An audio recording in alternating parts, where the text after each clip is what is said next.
Pai do Senhor Jesus, amém? Abra comigo, por favor. Obrigado. O Evangelho do nosso Senhor Jesus, registrado por Marcos, no capítulo de número 14. Nós vamos ler a partir do verso 22 até o 42. Marcos 14, do 22 ao 42. Eu vou ler alguns versículos, depois vou pedir para que a igreja junto leia alguns outros. Marcos, capítulo 14, do verso 22 ao 42. E enquanto comiam, tomou Jesus um pão e, abençoando, partiu e lhes deu, dizendo: tomai, isto é o meu corpo. A seguir tomou Jesus um cálice e, tendo dado graças, o deu aos seus discípulos, e todos beberam dele. Então lhes disse: isto é o meu sangue, o sangue da nova aliança derramado em favor de muitos. Em verdade vos digo que jamais beberei do fruto da videira, até aquele dia em que o hei de beber novo no reino de Deus. Verso 26, vamos juntos? Tendo cantado um hino, saíram para o Monte das Oliveiras. Então lhes disse Jesus: todos vós vos escandalizareis, porque está escrito: ferirei o pastor e as ovelhas ficarão dispersas. Mas depois da minha ressurreição irei adiante de vós para a Galiléia. Disse-lhe Pedro: ainda que todos se escandalizem, eu jamais. Respondeu-lhe Jesus: em verdade te digo que hoje, nesta noite, antes que 2 vezes cante o galo, tu me negarás 3 vezes.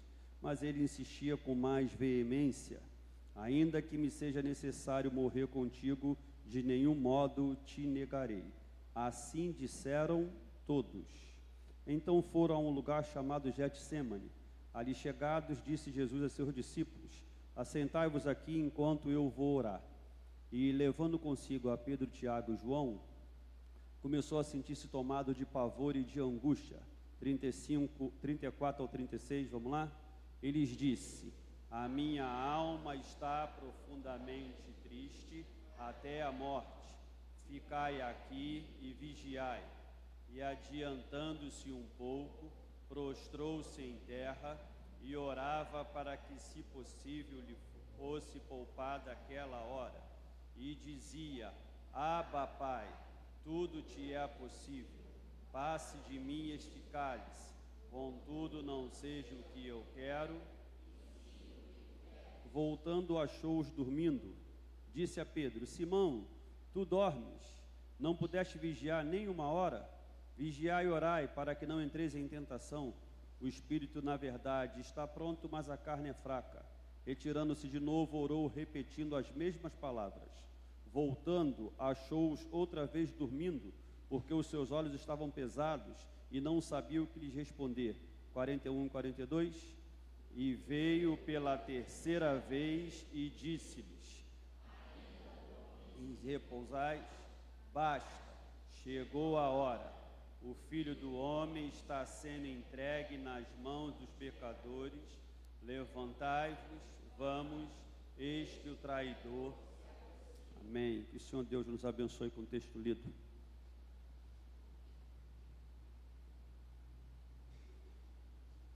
Dessa palavra que é poderosa, que é viva, que é eficaz. Nosso Senhor Jesus, no texto lido, ele está vivendo um momento que antecede a hora mais agoniante da sua vida terrena. Ele está experimentando, aqui no verso 22 até o verso 26, ele está experimentando aquilo que ele estava ansioso. Ele está participando com os discípulos da Santa Ceia e sabendo que as próximas horas da vida dele terrena seriam horas angustiantes, seriam horas decisivas, seriam horas que ele teria que colocar em prática aquilo que ele havia ensinado. Durante 3 anos, Jesus passou a ensinar aos discípulos, e teve um dia que os discípulos falaram: Senhor, João Batista ensinou os discípulos dele a orar. Ensina-nos também a orar.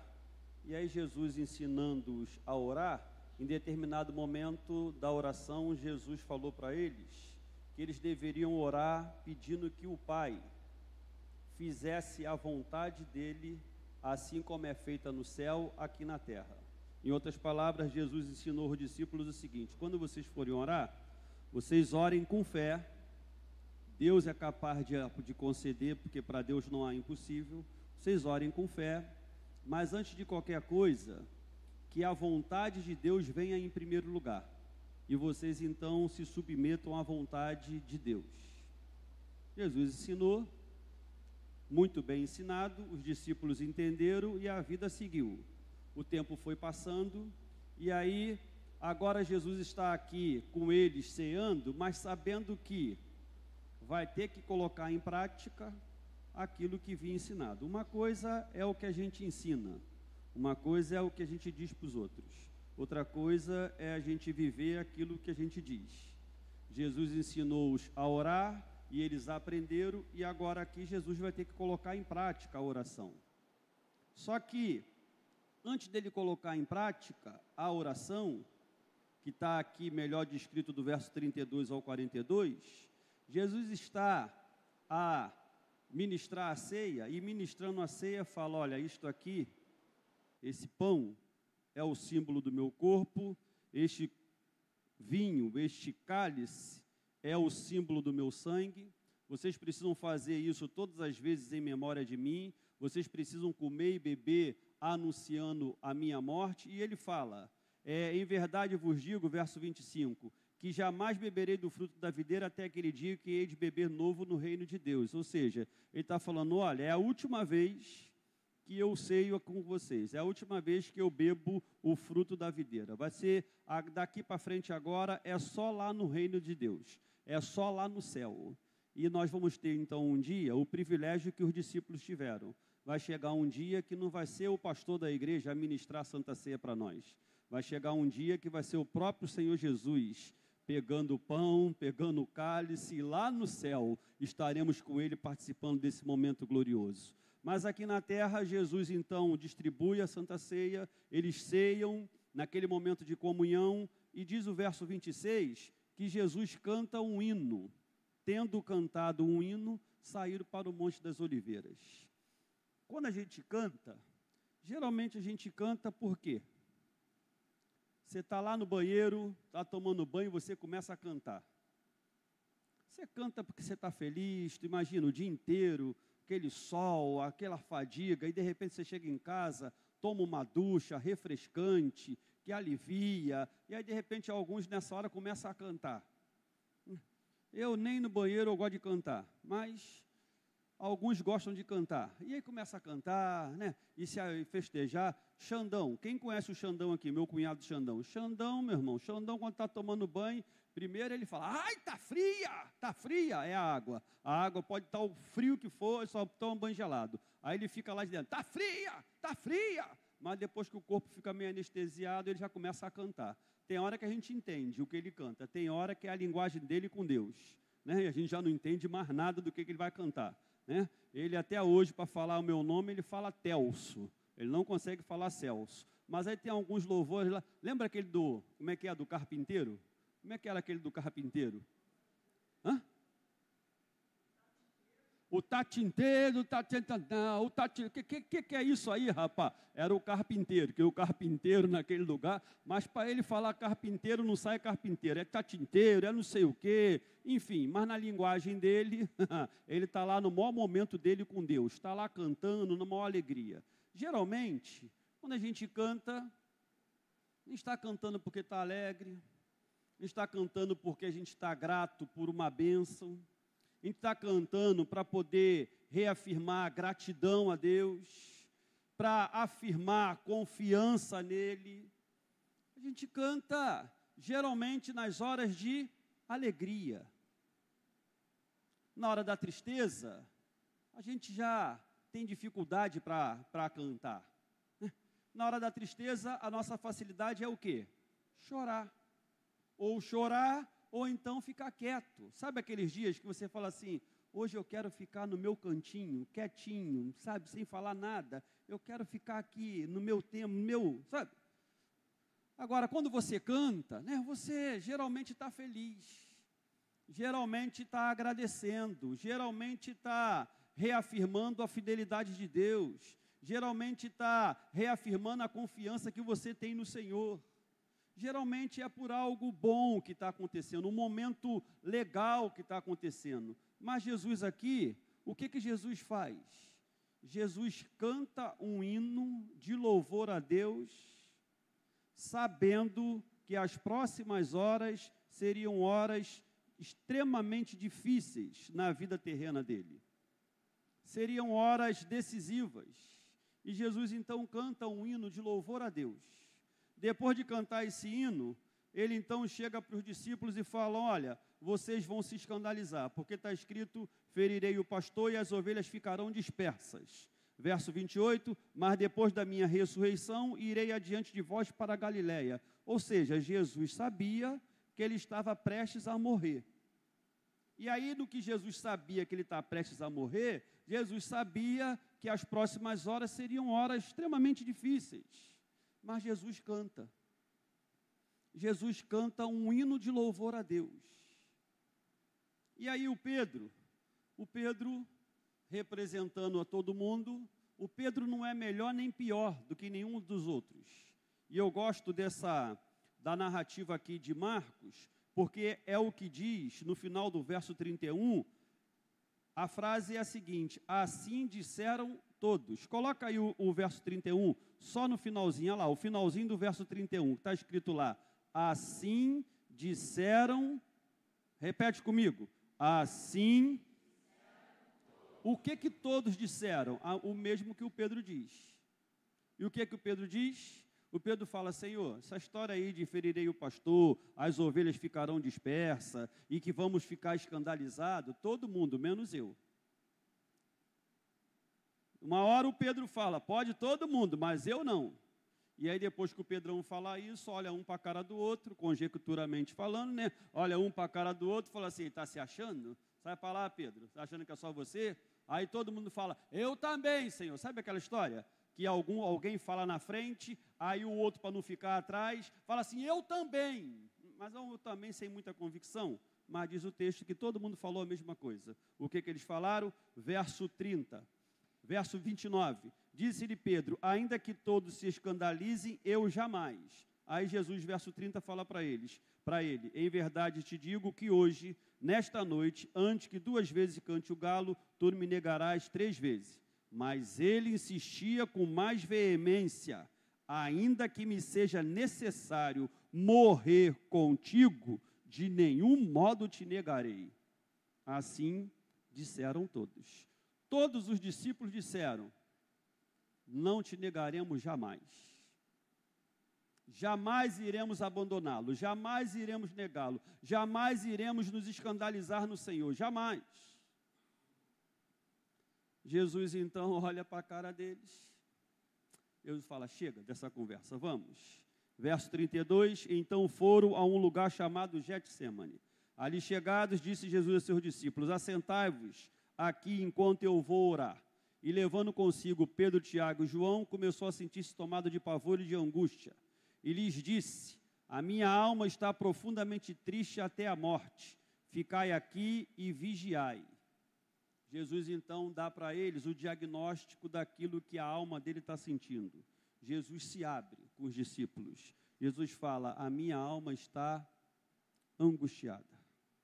Hoje pela manhã na escola dominical, quem esteve na escola dominical aprendeu aí sobre os 3 estados de Cristo.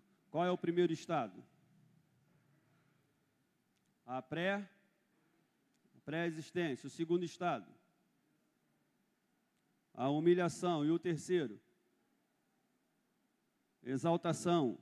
Jesus está aqui em qual dos estágios? Pré-existência, humilhação ou exaltação? Está na humilhação. E nesse tópico da humilhação, que para alguns começa na Via Crucis, mas na verdade o estado de humilhação de Jesus é desde que ele decidiu encarnar, desde que o ente santo desceu e se submeteu a passar alguns meses no ventre de Maria, esse estado de humilhação já está acontecendo. Desde que ele se faz o Deus Todo-Poderoso, o Rei dos Reis, o Senhor dos Senhores, se torna homem, a partir de então já é um estado de humilhação. Ele se fez como um de nós. Ele se fez como uma criatura. Ele que é o Criador, se colocou no lugar de criatura. A partir daí, então, começa o seu estado de humilhação. Quando chega na cruz, o momento, é o ápice, mas a humilhação já começa desde a sua encarnação. Não teve glória nenhuma, não teve nenhuma pompa, não teve nenhuma coisa extraordinária acontecendo. Quando foi nascer, nasceu aonde? Na melhor maternidade de Jerusalém, na melhor maternidade da Galileia, na melhor maternidade da época. Quem foram os médicos? Que foram as parteiras. Na época não tinha muito recorrente médico, mas qual foi a melhor parteira que foi lá? Não. O que envolveu o menino? O melhor manto da época. Como é que é o nome? Manta, né? Manta, foi? O que botaram em Jesus lá como fralda? O melhor pano de passar, a melhor coisa lá? Não. Como é que ele nasceu? Ele nasceu de forma bem humilde, O estado de humilhação dele começa no seu nascimento, quando ele deixa a sua glória, vem aqui para ficar e ser como um de nós. Mas aqui no Getsêmani, é o ápice dessa humilhação, porque aqui no Getsêmani ele está para experimentar algo que, durante a sua caminhada, jamais ele havia experimentado. Lembram quando Jesus foi ressuscitar o Lázaro? Antes de Jesus ressuscitar o Lázaro, Jesus ora, e na oração o que ele fala? João capítulo 11. O que Jesus fala? Pai, eu te dou graças, porque sempre me ouves. Qual era a relação de Jesus com Deus? Uma relação que sempre que orava, Deus o ouvia. O que Jesus está aqui agora no Getsêmani experimentando? Jesus aqui no Getsêmani agora está experimentando aquilo que ele não havia experimentado enquanto sua vida terrena. Ele está orando e a sensação é que o Pai não está ouvindo. Por isso que ele ora 3 vezes a mesma coisa. 3 vezes ele faz a mesma oração. E qual é a oração que ele faz? A oração que está aqui no verso 36. Abba, Pai, tudo te é possível. Passe de mim esse cálice. Contudo, não seja o que eu quero, e sim o que tu queres. Jesus aqui tem que colocar em prática aquilo que ele passou tempos ensinando aos discípulos. Que na hora da oração, você precisa orar com fé, mas orando com fé, você deve se submeter à vontade de Deus. Que a vontade dele aconteça e não a sua. E Jesus aqui agora, ele está tendo que colocar em prática. Só que me chama a atenção que no verso 37, o que está no verso 37 aí, ó? Voltando, achou-os dormindo. Verso 40, voltando, achou-os outra vez dormindo. Verso 41, veio pela terceira vez e disse-lhes, basta. Jesus foi orar a primeira vez, quando volta, estão dormindo. Jesus foi orar a segunda vez, quando volta, estão dormindo. Jesus vai orar a terceira vez, quando volta, estão dormindo. Mas o que todos disseram? Todos disseram para Jesus o mesmo que o Pedro. O Pedro disse no verso 29, ainda que todos se escandalizem, eu jamais. No verso 31 ele diz, mas ele insistia com mais veemência, ainda que me seja necessário morrer contigo, de nenhum modo te negarei. Assim todos disseram. Todos acabaram de fazer uma declaração com Jesus, saem dali, vão para o monte orar. Jesus fala, olha, eu estou angustiado. A minha alma está angustiada até a morte. Fica aqui, vigia aqui, me ajuda aqui em oração. Jesus vai lá, passa 1 hora orando, quando volta está todo mundo dormindo. Jesus volta lá, ora de novo, quando retorna, estão dormindo. Por 3 vezes. Aqueles que declararam que estavam dispostos a morrer por Jesus, não são capazes de, por 1 hora apenas, vigiar com Jesus. Será que nós somos diferentes dos discípulos? Será que, em alguns momentos na nossa vida, a nossa declaração não passa um tanto distante daquilo que a gente acabou de declarar? E quando é que isso aconteceu? Os discípulos declararam isso na sexta-feira, e na sexta-feira da semana seguinte é que eles não colocaram em prática? Na mesma noite. Acabou a ministração da ceia, acabou aquele momento com Jesus, que Jesus cantou um hino, acabou aquele momento ali, saíram para o monte, eles já tinham acabado de declarar, estão lá no monte, Jesus fala para eles, olha, a minha alma está profundamente triste, até a morte, fica aqui, vigia comigo. Não passaram-se 4, 5 horas. Não passou-se uma madrugada inteira. Alguns instantes, e eles já não colocaram em prática. Jesus, vendo tudo isso, passando por tudo isso, sabendo que iria enfrentar tudo isso, o que Jesus fez antes? Jesus cantou um hino de louvor a Deus. Nas horas de tranquilidade, nas horas de vitórias, nas horas de realizações, nos é mais fácil cantar um hino de louvor a Deus. Nas horas em que tudo nos favorece, alguém olha para a gente assim e fala assim, caramba, hein? Não está se contendo de tanta alegria, hein? Não para de cantar. Quem está alegre, canta. Quem está alegre, canta até alto. Quem está alegre, fica assoviando o hino. Quem está alegre, dá glória a Deus o tempo todo. Quem está alegre, glorifica o nome do Pai. Agora, Jesus aqui, Jesus está diante de uma situação em que, do ponto de vista humano, não tem alegria. Do ponto de vista humano, não tem realização. Do ponto de vista humano, não tem motivo para isso.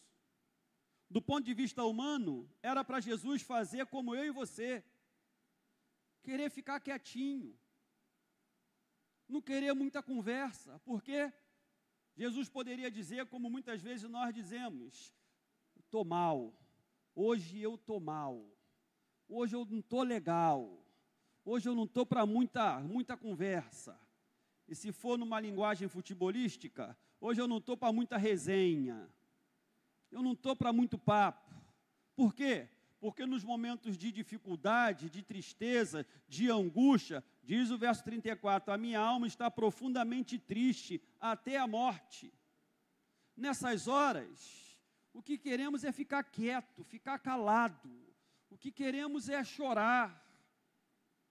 Dependendo da circunstância, não queremos nem levantar da cama. Dependendo da situação, não queremos nem ir para o trabalho. Porque nas horas em que a angústia bate, o problema se apresenta, nós queremos muitas vezes sumir. Mas o que o nosso Salvador fez? O nosso Salvador cantou um hino de louvor a Deus. Não se sabe com exatidão o que Jesus cantou. Há uma tentativa, há uma conjectura, por saber que os judeus cantavam alguns salmos na época da Páscoa, 114, 115, 116, há uma ideia que pela linguagem dos salmos, o que os salmos dizem, há uma ideia de que Jesus possa ter cantado o Salmo 115. Coloca aí, crente, para todo mundo ler, Salmo 115. Não a nós, Senhor, não a nós, mas ao teu nome dai glória. Olha lá, por amor da tua misericórdia e da tua fidelidade. Continua. Porque diriam as nações, onde está o Deus deles? No céu Aonde é que Deus está? No céu está o nosso Deus e tudo faz. É provável que Jesus tenha cantado isso. Na hora da dor, na hora da perda, na hora da situação adversa que nós não temos como resolver, é fácil cantar? No céu está o nosso Deus e tudo faz como lhe apraz. Cantar o que cantamos ainda há pouco aqui, que a vontade de Deus é boa, que a vontade de Deus é agradável, que a vontade de Deus é perfeita. Na hora das realizações, da vitória, da bênção, como é que cantamos isso? A gente enche o peito e fala, oh glória, a vontade de Deus é boa, é agradável, é perfeita, Deus me abençoou, Deus me deu vitória, Deus resolveu aquele problema, Deus fez milagre, Deus me deu saúde, Deus me deu família, Deus me deu igreja, Deus me deu irmãos, Deus fez coisas maravilhosas na minha vida. Nessas horas, o nosso peito enche, a nossa boca pronuncia palavras extraordinárias. Por quê? Porque é uma hora propícia para cantarmos e extravasarmos de tal maneira que todo mundo ouça. De vez em quando eu chego em casa, já falei isso, de vez em quando eu coloco lá a música no carro, lá, baixo os vidros e não quero saber, eu coloco lá até quase o alto-falante estourar e vou passando pelas ruas do bairro lá, cantando bem alto, e o rádio fala alto e eu tento cantar mais alto que o rádio, porque eu estou feliz e eu começo a glorificar o Senhor e começo a cantar e vou mesmo, e vou que vou e ninguém me segura. Tem dia que o som chega em casa primeiro, depois é que eu chego. E se eu fosse funkeiro, aí mesmo que o negócio ia ficar doido, né? Porque quando eu chegasse no lameirão lá em casa, tá vindo aí, tá chegando, né? Porque aí ia botar mais alto do que outra coisa qualquer. Porque naquele momento de alegria você coloca e não está nem aí, vamos que vamos. Mas e naquelas horas, onde o deserto é o caminho inevitável? Naquelas horas em que o Getsêmani não nos é tirado, mas pelo contrário, o Senhor é que fala assim, vamos ali, filhinho, vamos dar uma volta. Aonde, Senhor? No paraíso? Vai ser no jardim. Só que vai ser no jardim do Getsêmani. Eita glória! Porque lá no jardim do Getsêmani é lugar da tua vontade morrer e a vontade do Pai prevalecer. Quem quer ir no jardim do Getsêmani? Onde a vontade do Pai prevalece e a nossa própria vontade perece. É nessa hora que Jesus está cantando um hino de louvor ao Senhor. E para mim, eu já disse isso outras vezes, para mim a maior tentação de Jesus não é no início do ministério, onde ele está lá no deserto, com fome, com sede, e o diabo vai lá e fala, não é filho de Deus? Transforma essa pedra em pão. Para mim a maior tentação de Jesus não é quando o diabo mostra toda a glória e de todos os reinos e fala, se você se prostrar aqui e me adorar, eu te dou tudo isso. Para mim, a maior tentação de Jesus não é quando o diabo fala assim, se tu é filho de Deus mesmo, se atira daqui, ó, porque está escrito, aos seus anjos dará ordem ao teu respeito, para ver se vão te livrar. Para mim, nessa hora, Jesus foi tentado, obviamente que foi tentado, mas para mim, a maior tentação de Jesus é aqui no Getsêmani, porque aqui no Getsêmani, morre a vontade dele e prevalece a vontade do Pai. Aqui no Getsêmani, ele tem que colocar em prática tudo aquilo que ele ensinou durante a sua vida ministerial. Aqui no Getsêmani, ele está sendo contrariado, de tal maneira que a alma dele está angustiada, de tal maneira que ele está orando e ele não está sentindo aquela presença. Já passou por esse momento na tua vida, em que você ora e parece que Deus está longe, onde você ora e parece que você está falando sozinho, O bom é quando você ora, e quando você começa a orar, você começa a sentir a presença de Deus, você começa a se emocionar, você começa a se arrepiar, você começa a ficar alegre, você começa a sentir algo inexplicável, porque você fala, Deus está nesse lugar, e aí não dá vontade de parar, aí é maravilhoso, não é? Quando você começa a falar com o Pai, e o Espírito começa a se manifestar em você, e o Espírito começa a tocar em você, e você fala, eu não vou parar de falar, porque Deus está aqui comigo, aí é extraordinário. Mas quando você ora 1, 2, 3 vezes, e parece que você está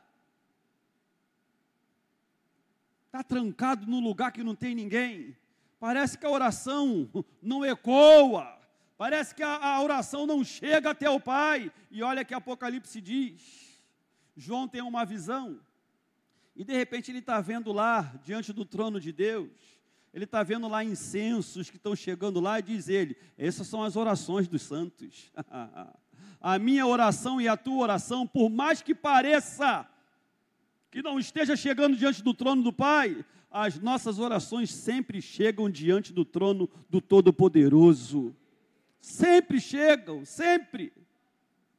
Às vezes a gente pensa, Deus não está me ouvindo, engano, Ele está ouvindo. Jesus está aqui no Getsemane e a sensação é que o Pai o abandonou, é que o Pai não está ouvindo, ele pede 1, 2, 3 vezes. E as 3 vezes, o Pai não parece que está respondendo. Só que, na verdade, o Pai ouviu e o Pai respondeu. Tem um texto de Hebreus, capítulo 5, verso 7, só que eu também quero ler o 8. Coloca aí, Hebreus 5, 7 e 8, por favor.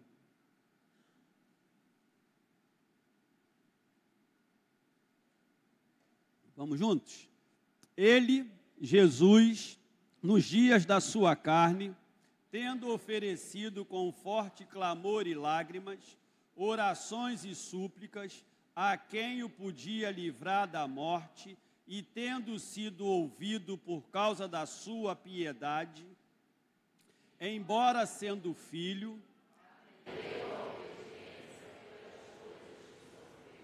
vamos fazer o contrário. Primeiro vamos falar do 8 para depois voltar no 7. O verso 8 está dizendo que Jesus, embora sendo filho, aprendeu a obediência pelas coisas que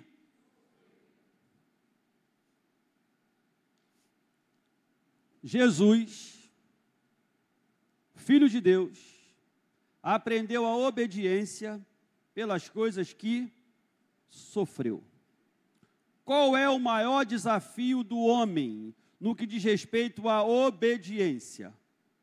Obedecer quando tudo vai bem ou obedecer quando está sendo contrariado? Quem tem pai aí, um pai bom aí, dá um glória a Deus.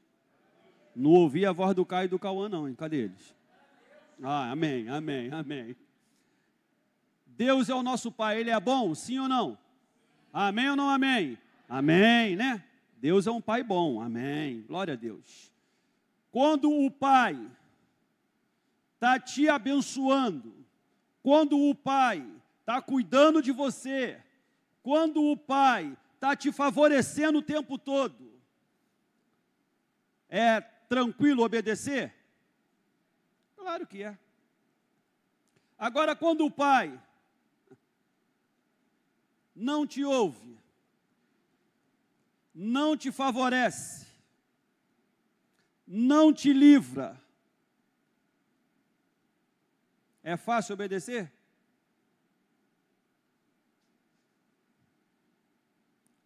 As crianças são uma bênção. Enquanto tão pequenininho, os pais são os heróis. Já viu?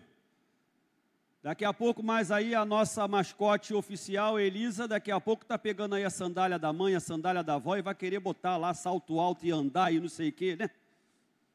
O Heitor já está nessa época, né? Já pega lá o sapato do pai, do avô, o chinelo e não sei o quê, vai para um lado e para o outro, né? E eu estou doido para ver o meu neto pegando meu sapato. Daqui a pouco ele chega, vai chegar, vai chegar, vai chegar, aleluia. Uma hora, vai chegar, vai chegar. Mas eu lembro de Caio e de Cauã, né? Pegando lá e tal, né? Mas aí tem uma época que o pai é o herói, o pai é tudo. Ah, meu pai. Mas já reparou que quando vai passando o tempo, o negócio já vai mudando um pouco? Chega uma hora, quando a adolescência se estabelece, já reparou que o pai já não sabe de tudo assim? O pai já não é tão assim, especialmente se o pai fizer um carinho de vez em quando. Se o pai der uma correçãozinha de vez em quando. Aí, a adolescência vai gerando no adolescente uma percepção equivocada, que até a infância o pai era herói, agora o pai, meu pai é de quando mesmo, hein? Meu pai é de 1900 e alguma coisa. Eu sou jovem, mamãe sou gospel, eu sou jovem. Né? Os tempos são outros.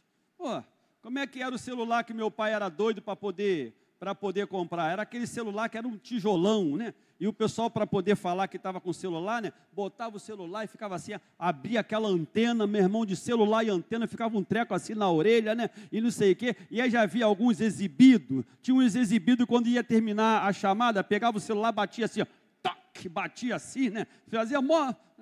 exibido, né? Deixa aí, como diria, né, aquela brincadeira aí, esse montão de amostradinho no meio da cidade lá, pegava aquele negócio e pá, batia assim, né? A gente olhava para aquilo, né?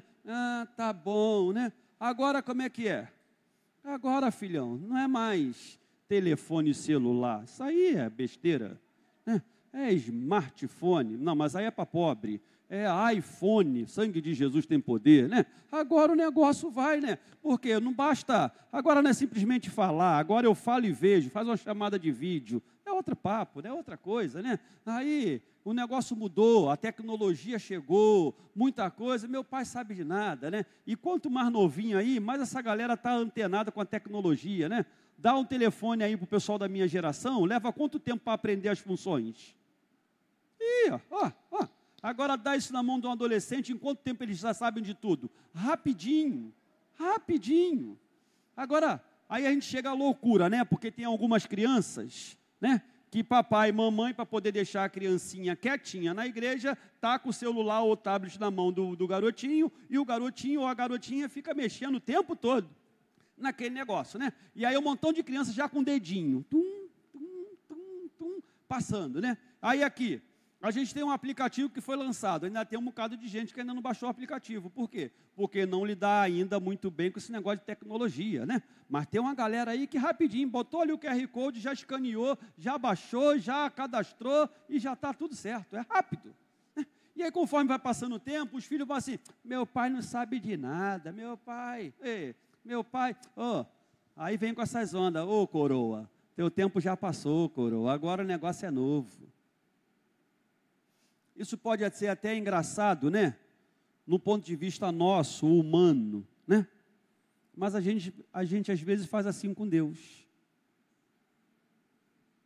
Quando a gente entrega a vida para Jesus, quando Jesus nos resgata, quando a graça nos alcança, o Senhor, Ele é o referencial, Ele é o centro, Ele é aquele que sabe de tudo na nossa vida. Nós queremos honrá-lo acima de todas as coisas. Nós estamos vivendo o primeiro amor. O meu Pai Celeste sabe de tudo. O meu Deus tudo pode. O meu Deus é maravilhoso. O meu Deus sabe o que faz. O meu Deus, Ele vai me conduzir a pastos verdejantes. O meu Deus, e aí é aquela festa. Mas, de repente, o tempo vai passando, a coisa vai caminhando, e a gente já vai começando a ter um relacionamento, um comportamento com Deus, à la adolescente, que já começa a achar que nem sempre Deus sabe exatamente o que tem que ser na nossa vida. Que, de vez em quando, parece que assim, Senhor, o tempo que a gente está vivendo é outro, eu preciso de algumas coisas, mas o meu Deus, o Deus dessa palavra, não muda, pode passar geração após geração, a palavra de Deus continua imutável.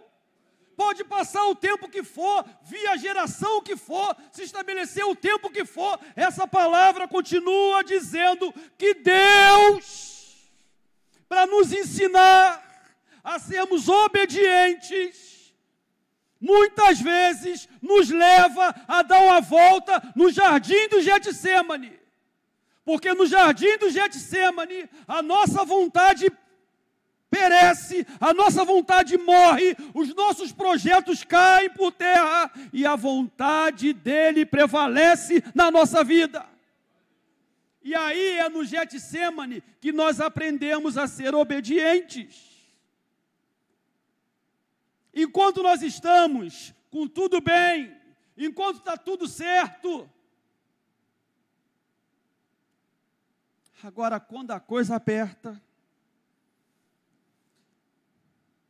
Filipenses capítulo 2, vocês devem ter lido esse texto de manhã.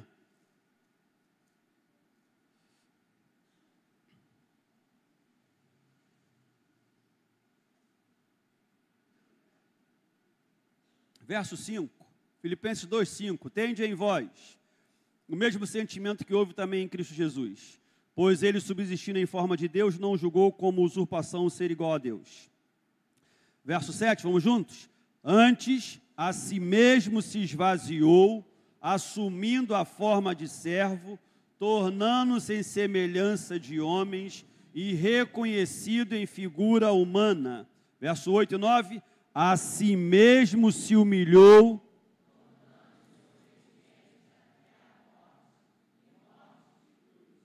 pelo que também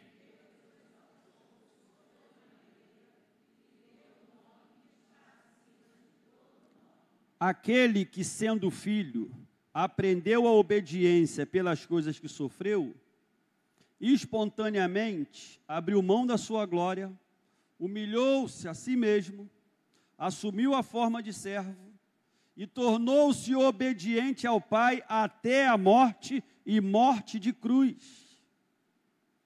Vou te dar uma boa notícia.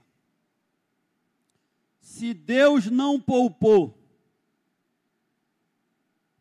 o seu filho, agora primogênito, se Deus não poupou Jesus por causa de um propósito maior,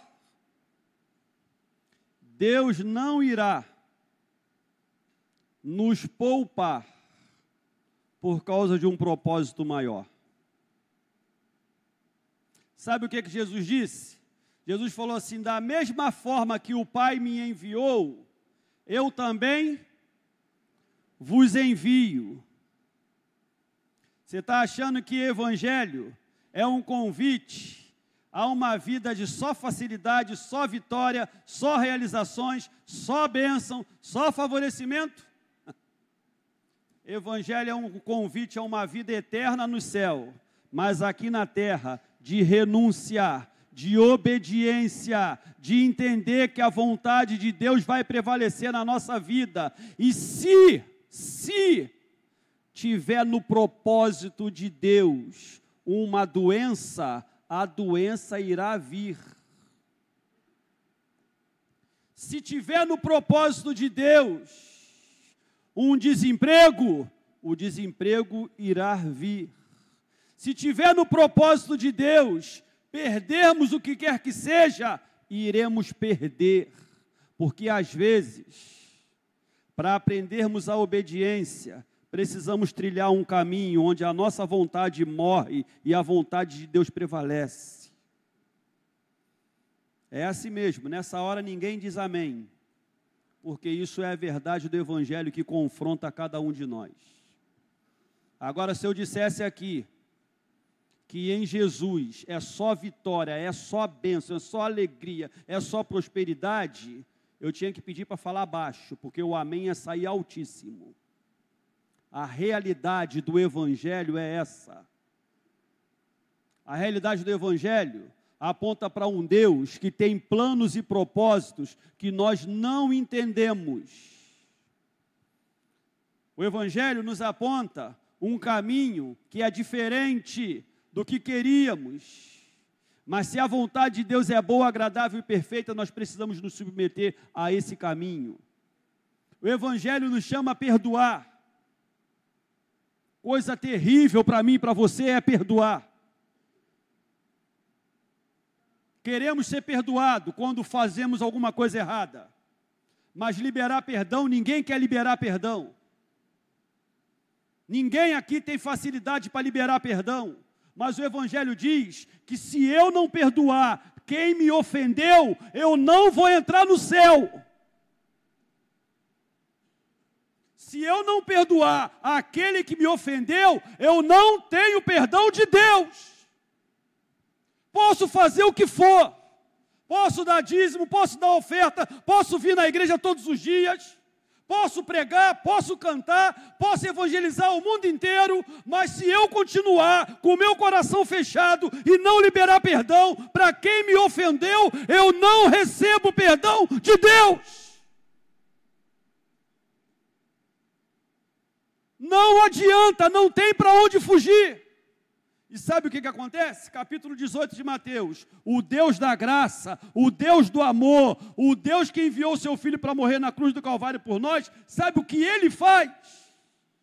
Ele pega aquele crente que não libera perdão para quem lhe ofendeu e insiste em viver com essa amargura no coração. O próprio Deus pega esse homem, pega essa mulher e entrega na mão dos verdugos, entrega na mão de Satanás, para ver se através do sofrimento aprende a ser crente. Vamos lá, olha aí, Mateus capítulo 18. Tomara que com isso nunca mais nenhum de nós saia daqui fechado com essa amargura no coração, com dificuldade de liberar perdão. Olha aí, capítulo 18 de Mateus. Verso 32, o homem tinha uma dívida imensa, foi lá, rogou, pediu perdão, foi perdoado. No meio do caminho encontrou alguém que lhe devia algo muito inferior, muito menor. Ao invés de liberar perdão, não liberou perdão. No verso 32 diz assim, ó, Mateus 18, 32, vamos juntos até o 35? Então o seu senhor, chamando-lhe, disse...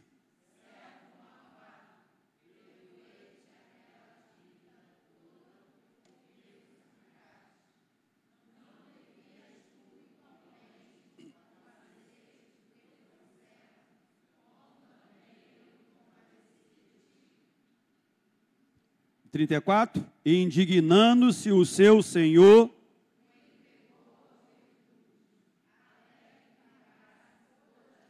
agora com mais força, com mais veemência, o verso 35, coloca aí, crente, olha lá, o que Jesus está dizendo, assim também meu Pai Celeste vos fará.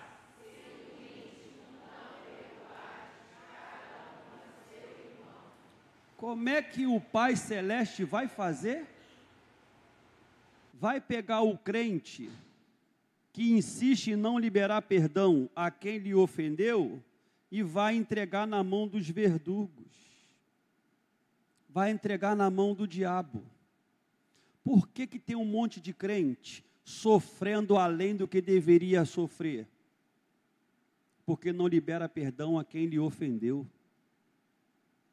Quem não libera perdão em favor daquele que lhe ofendeu, fica preso na mão de Satanás. Isso é evangelho, filho.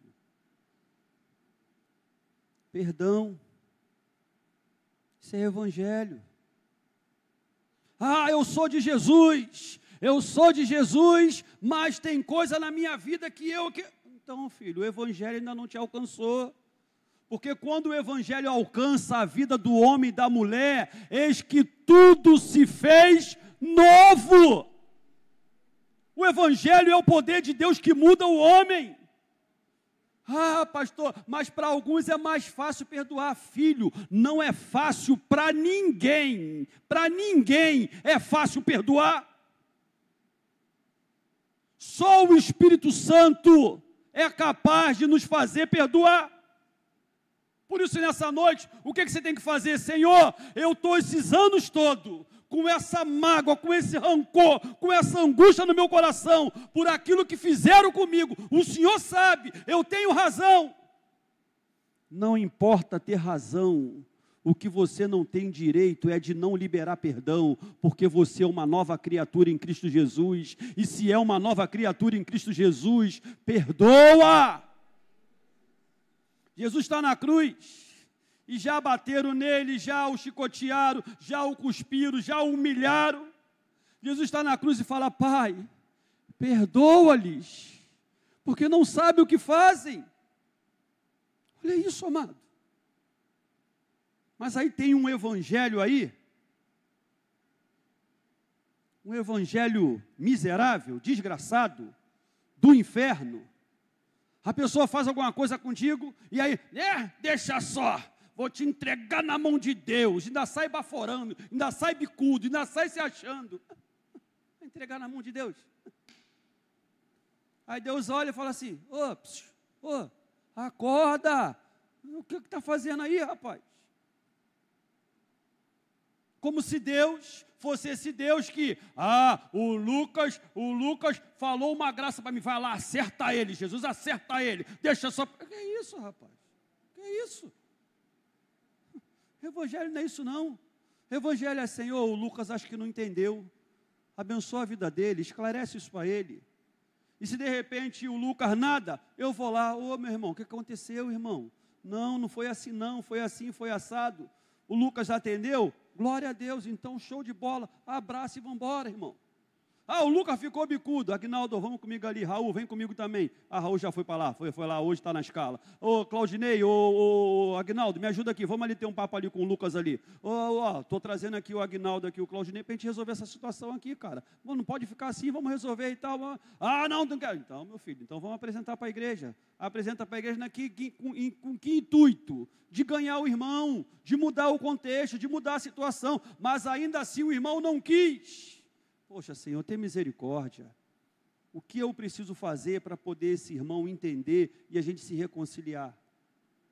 Agora tem gente, levantou contra o ungido do Senhor, bem feito, é isso aí, toma agora, papudo, é só para tu aprender. Que isso, rapaz?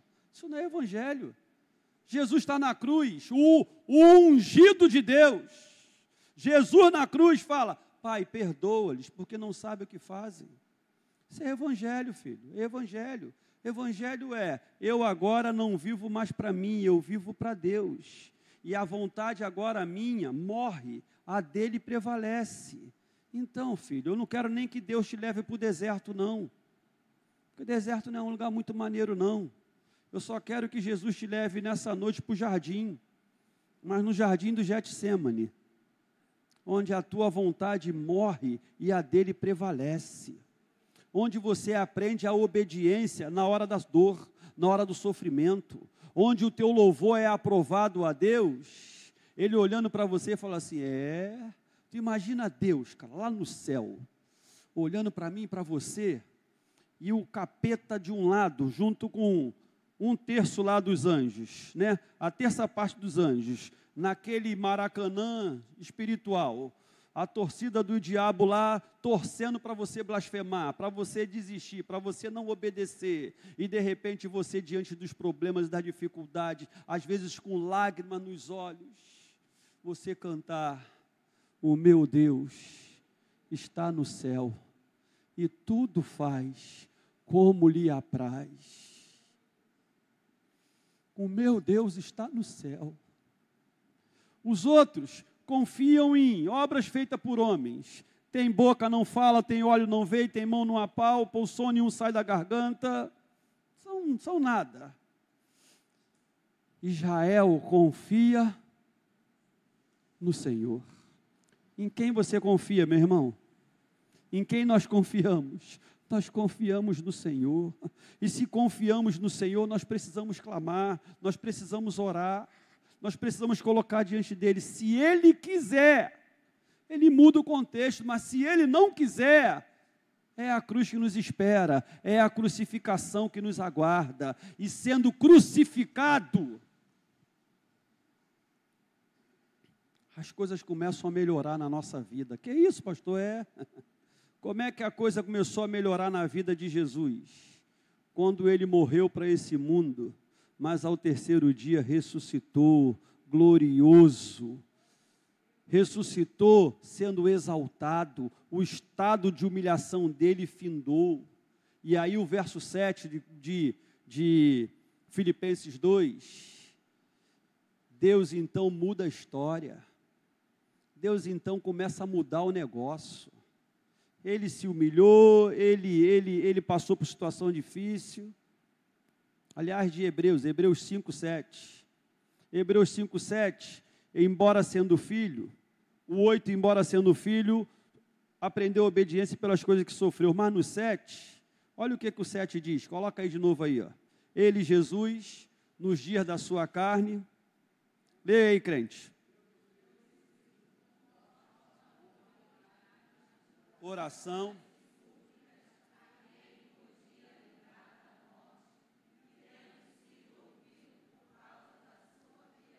Há momentos que a gente acha que a gente não está sendo ouvido, mas a nossa oração está chegando diante do trono do Pai. Há momentos em que parece que Deus não está respondendo, mas a resposta já foi dada. Nós só não conseguimos enxergar na hora. Diz Hebreus que ele foi ouvido. Por que ele foi ouvido? Porque ele morre na sexta e no início do domingo, aquele túmulo não foi capaz de detê-lo. Ele ressuscitou. E ressuscitando, Deus deu para ele um nome. E aí volta para Filipenses capítulo 2. Deus deu para ele um nome que está acima de todo nome, o qual importa que todo joelho no céu, na terra e debaixo da terra se dobre, e toda a língua confesse que Ele é o Senhor, para a glória de Deus Pai. Deus o exaltou sobremaneira. Sabe o que acontece? Na vida daquele que aprende a obediência pelas coisas que sofrem aqui nessa terra, Deus o exalta, Deus o levanta. E sabe como é que Deus exalta a mim e a você e levanta a mim e a você? Escrevendo o nosso nome no livro da vida e nos tratando aqui nessa terra como verdadeiros adoradores, como verdadeiros representantes dele nessa terra. E sabe o que isso gera para mim e para você? A autoridade. Os demônios estão por aí olhando a vida de todos nós, mas a vida de alguns, o demônio dá gargalhada. A vida de alguns, o demônio ri, mas com a vida de outros, os demônios babam de raiva, porque eles reconhecem a autoridade do Espírito Santo sobre a vida desses, que na hora da angústia, na hora da tristeza, na hora da dor, ao invés de blasfemar, canta em alto e bom som: o meu Deus está no céu e tudo faz como lhe apraz. Eu não o adoro só quando está tudo bem, eu não o adoro e sou obediente só quando Ele me favorece, eu continuo adorando, mesmo diante das dores, das dificuldades, das angústias, porque nada consegue me parar, porque quem me impulsiona, quem me direciona, quem me faz ir avante, é o Todo-Poderoso. Tem gente que o diabo está alegre, mas aqueles que são verdadeiros adoradores, o diabo está com raiva, está se rasgando de raiva, e que se rasgue de raiva, porque nós somos daqueles que querem perseverar, e adorar, e exaltar, e glorificar aquele que merece toda a honra, toda a glória e todo o louvor, meu irmão. Nós não podemos nos dobrar à bandeja de Satanás. Nós não nos curvamos diante daquilo que Satanás nos oferece, porque nós sabemos que maior é aquele que nos favorece, é aquele que nos guardou, é aquele que nos livrou, é aquele que nos salvou. Ainda que às vezes aquilo que Jesus nos proporcione seja às vezes algo meio contado, algo meio com esforço. Mas é melhor algo com esforço e contado vindo de Jesus do que fartura do que muita coisa vindo de origem que não glorifica o nome do Senhor. Se vier do Senhor, melhor ainda, né? Porque aí eu fico logo rico e foi Deus que me deu, ô glória. Mas se vier pobreza e Deus estiver comigo, então eu sou rico. Se vier riqueza e Deus for comigo, eu sou rico da mesma forma. Não mudou nada. Só que eu vou ter um pouquinho mais de bala na agulha. Mas isso aí é bobagem. Mas se Deus estiver comigo, eu tenho a maior riqueza dessa terra. Não tem nenhum benefício que o dinheiro me dê que seja maior do que o benefício de andar com meu Deus nessa terra. Quem é Deus, amado? Deus é aquele que quando a gente está em situação difícil, a gente não precisa ficar por aí pedindo para os outros não, irmãos. A gente precisa ficar por aí falando assim: oh, irmã Cláudia, poxa, minha irmã Cláudia, eu estou numa situação tão difícil, a senhora pode me ajudar? Não. Quem é o meu Deus? É aquele que a situação está difícil, eu dobro o joelho e falo: Senhor, não estou vendo saída, não sei o que fazer, não sei como será. Até os ratos aqui em casa estão reclamando que nem para eles sobrou. O negócio está difícil, mas a minha vida está na tua mão. Se o Senhor me socorrer, eu vou comer. Se o Senhor não me socorrer, eu vou fazer jejum, mesmo que forçado. E tu fica lá, e tu fica louvando, e tu fica adorando. E aí daqui a pouco a campainha toca. O que é? É alguém da parte de Deus para levar uma cesta básica para você. É alguém da parte de Deus para dizer para você: olha, está precisando de alguém para trabalhar em tal lugar, então uma porta de emprego se abre. Daqui a pouco você está em casa, e o que acontece? Alguém chega lá, vem fazer uma visita. Mas fazer a visita? Eu quero tomar um cafezinho, e de repente não tem nem do cafezinho. Tu fala: sangue de Jesus tem poder.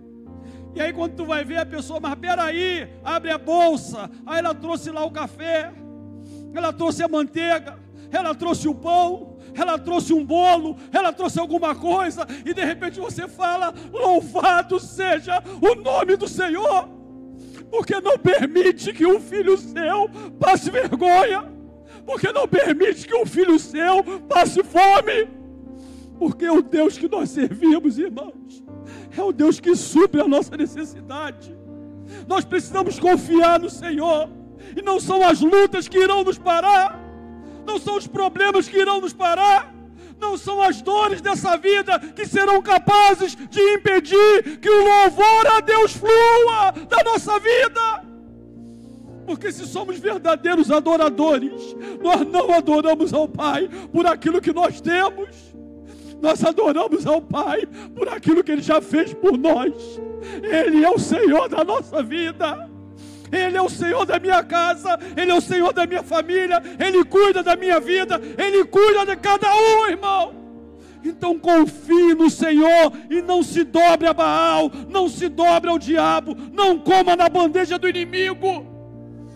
Espere em Deus. Às vezes a nossa alma está abatida, às vezes nós não sabemos como vai ser as coisas, mas diz o salmista: porque estás abatido, a minha alma? Espere em Deus, pois ainda o louvarei. Eu vou louvar, eu vou bendizer, eu vou exaltar, porque o meu Deus sabe o que é melhor para a minha vida. E tem hora que você é abençoado, outras horas você é que abençoa. Tem hora que você que está com necessidade, tem hora que são outros, e você vai lá e estende a mão, e tudo para a glória de Deus. Está passando necessidade? Não precisa ficar por aí pedindo para A, para B, para C. Está passando dificuldade? Dobra o seu joelho e fala: Senhor, a minha vida está em tuas mãos. O Senhor sabe o que eu preciso, o Senhor sabe o que eu necessito, e a tua palavra me garante que tu és o Jeová Jirê, e o Jeová Jirê não abandona os seus, nunca, nunca, nunca. Por isso, meu irmão, louve ao Senhor, adore ao Senhor, glorifique e exalte aquele que é digno de toda honra, de toda glória e de todo louvor. Fica de pé, irmão, fica de pé.